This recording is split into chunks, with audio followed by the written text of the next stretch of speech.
ओम नमो भगवते वासुदेवाय। हे सर्वव्यापक भगवान श्री हरि विष्णु, आपकी कृपा से हमारे जीवन से दुख दरिद्रता दूर हो, भक्ति शांति और वैकुंठ की प्राप्ति हो। देवसायनी एकादशी को हरिशायनी एकादशी भी कहते हैं।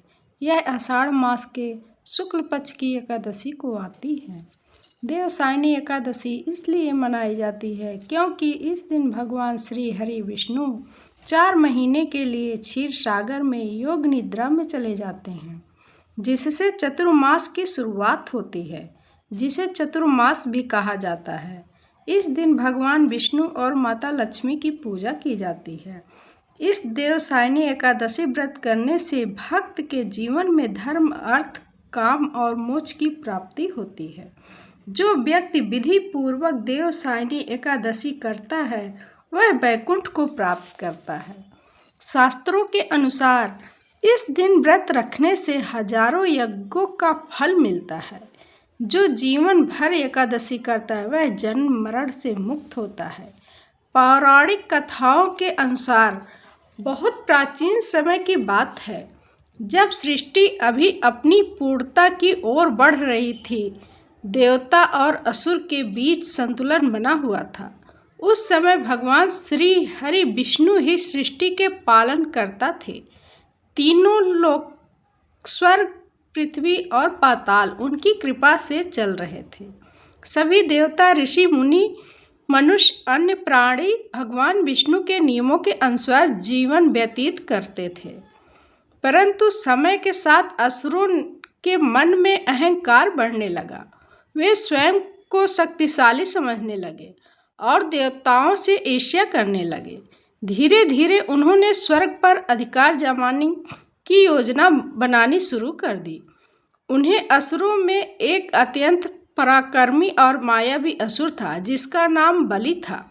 वह अत्यंत दानवीर था, परंतु साथ ही उसके मन में सत्ता का लोभ भी था। बलि ने घोर तपस्या की। वर्षों तक उसने कठिन व्रत और उपवास और तप किए। उसकी तपस्या से ब्रह्मा और विष्णु महेश तीनों लोक में कंपन होने लगा। अतः भगवान ब्रह्मा उनके सामने प्रकट हुए। बलि ने विनम्र होकर वर मांगा कि वह तीनों लोकों का स्वामी बन जाए और कोई भी देवता उसे पराजित ना कर सके।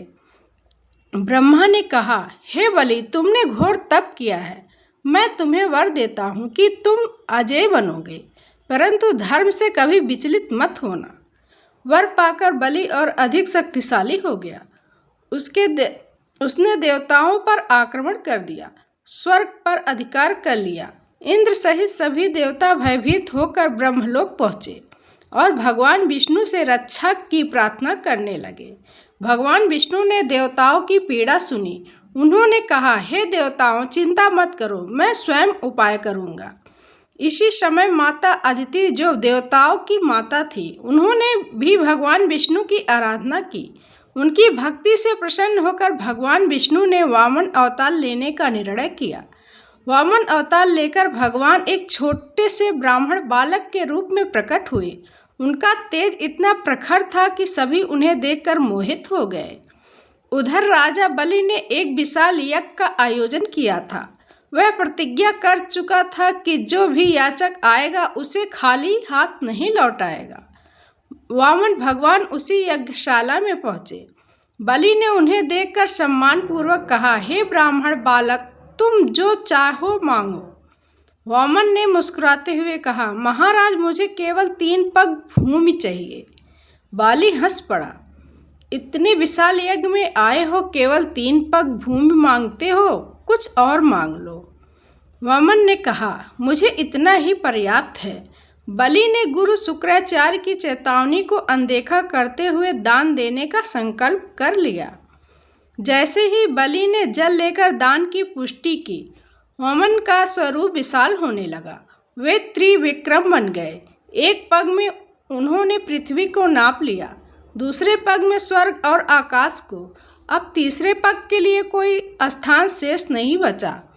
बलि समझ गया कि यह साधारण बालक नहीं, स्वयं भगवान विष्णु है। वह श्रद्धा से झुक गया। उसने कहा, हे प्रभु, तीसरा पग मेरे मस्तक पर रखिए। भगवान विष्णु ने अपना चरण उसके सिर पर रखा और उसे पाताल लोक भेज दिया। परंतु बलि की भक्ति से प्रसन्न होकर भगवान ने उससे वर दिया कि वह पाताल लोक का राजा बना रहेगा और वर्ष में एक बार पृथ्वी पर आने का अधिकार मिलेगा। इसी के बाद भगवान विष्णु क्षीर सागर में शेषनाग पर योग निद्रा में चले गए। यही समय था जब उन्होंने 4 महीने के लिए योग निद्रा ग्रहण की। यह समय देवसायनी काल कहलाया। यही आषाढ़ शुक्ल पक्ष की एकादशी थी, जिसे देवसायनी एकादशी कहा जाता है। भगवान के सायन में जाने के बाद सृष्टि की व्यवस्था का भार ब्रह्मा और शिव और ब्रह्मा ने संभाला। उसी समय पृथ्वी पर एक राजा राज करता था। राजा मंदता वह धर्मप्रिय, सत्यवादी और भगवान विष्णु का परम भक्त था। एक बार उसके राज्य में भयंकर अकाल पड़ गया। न वर्षा हुई, न अनाज उपजे। लोग भूखे मरने लगे, पशु पक्षी भी तड़पने लगे। राजा मंदाता अत्यंत दुखी हुआ। वह वन में जाकर ऋषि मुनि से उपाय पूछने लगा। अंततः वह महर्षि अंगिरा के आश्रम पहुंचा। राजा ने विनम्र होकर कहा, हे महर्षि, मेरे राज्य में भयंकर संकट है, कृपया कोई उपाय बताइए। महर्षि अंगिरा ने ध्यान लगाकर कहा, हे राजन, इसका कारण धर्म की उपेक्षा है। यदि तुम और तुम्हारी प्रजा देवसायनी एकादशी का व्रत श्रद्धा से करो तो भगवान विष्णु प्रसन्न होंगे। राजा ने पूछा, हे मुनिवर, इस व्रत की कथा क्या है?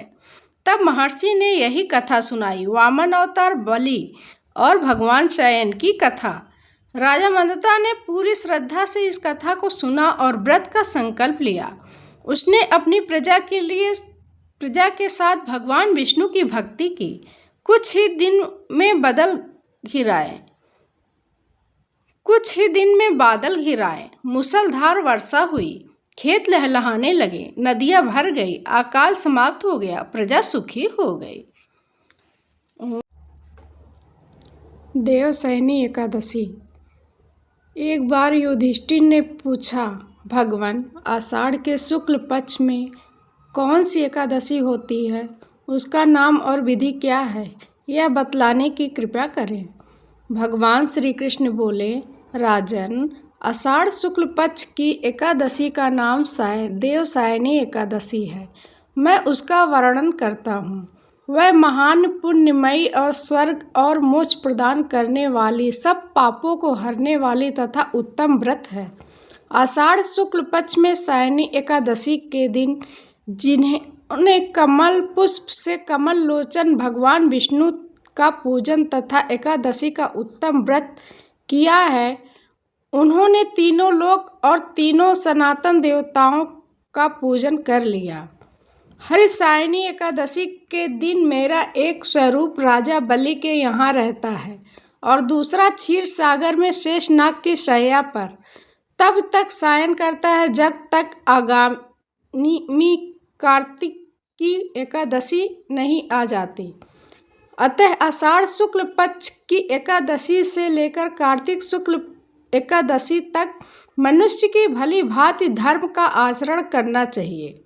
जो मनुष्य इस व्रत का अनुष्ठान करता है वह परम गति को प्राप्त होता है। इस कारण यत्न पूर्वक इस एकादशी का व्रत करना चाहिए। एकादशी की रात में जागरण करके पंखा, चक्र और गदा धारण करने वाले विष्णु की भक्ति पूर्वक पूजा करनी चाहिए। ऐसा करने वाले पुरुष के पुण्य की गणना करने में चतुर्मुख ब्रह्मा जी भी असमर्थ हैं। राजन, जो इस प्रकार भोग और मोक्ष प्रदान करने वाले सर्व पापहारी एकादशी के उत्तम व्रत का पालन करता है, वह जाति का चंडाल होने पर भी संसार में सदा मेरा प्रिय रहने वाला है।